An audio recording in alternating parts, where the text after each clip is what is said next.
When I was young, I didn't really know what I was going to do when I got older. People kept asking me, but then eventually I thought that the idea of inventing things would be really cool. And the reason I thought that was because I read a quote from Arthur C. Clarke, which said that a sufficiently advanced technology is indistinguishable from magic, and that's really true. If you go back, say 300 years, the things that we take for granted today you'd be burned at the stake for. Being able to fly, being able to see over long distances, being able to communicate, and having access to all the world's information instantly from almost anywhere on the earth. This is stuff that really would be magic, or would be considered magic in times past. In fact, I think it actually goes beyond that, because there are many things that we take for granted today that weren't even imagined in times past. They weren't even in the realm of magic. So it actually goes beyond that.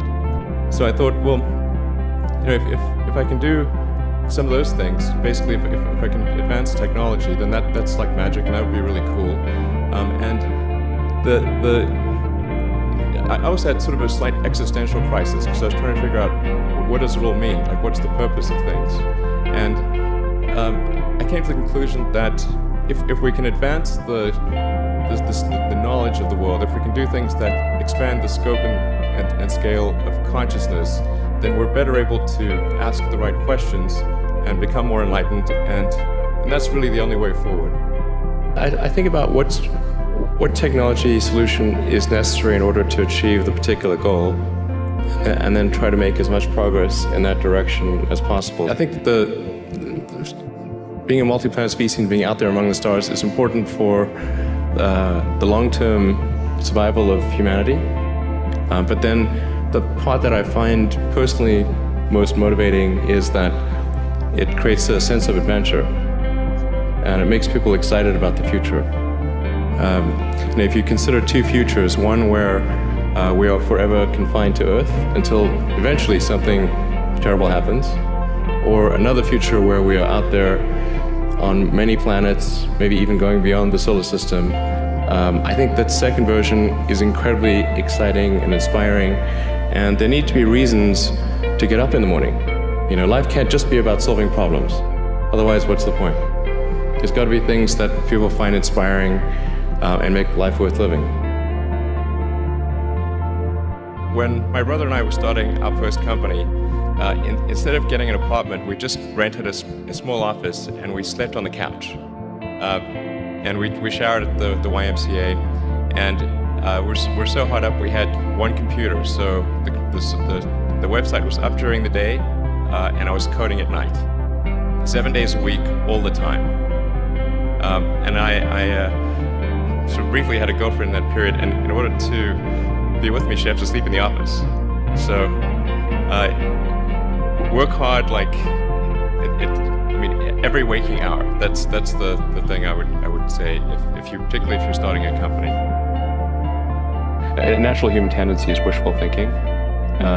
So a challenge for entrepreneurs is to say, well, what's the difference between really believing in your ideals and sticking to them versus pursuing some unrealistic dream that doesn't actually have merit? And that is a really difficult thing to tell you. Can you tell the difference between those two things? Right. So you need to be sort of very rigorous in your self-analysis. I think certainly extremely tenacious, and then just work like hell. You just have to put in 80 to 100 hour weeks every week. That all those things improve the odds of success. Or how do you think about making a decision when everyone tells you this is a crazy idea? Or where do you get the internal strength to do that? Well, first of all, I'd say I actually think I feel fear quite strongly. So it's not as though I just have the absence of fear. I feel it quite strongly. But there are just times when something is important enough, you believe in it enough, that you do it in spite of the fear. People shouldn't think, well, I feel fear about this and therefore I shouldn't do it. It's normal to feel fear. So you just feel it and let the importance of it drive you to do it anyway? If you just accept the probabilities, then that diminishes fear. Drive overrides fear. It's about believing in the future and thinking that the future will be better than the past. And I can't think of anything more exciting than going out there and being among the stars.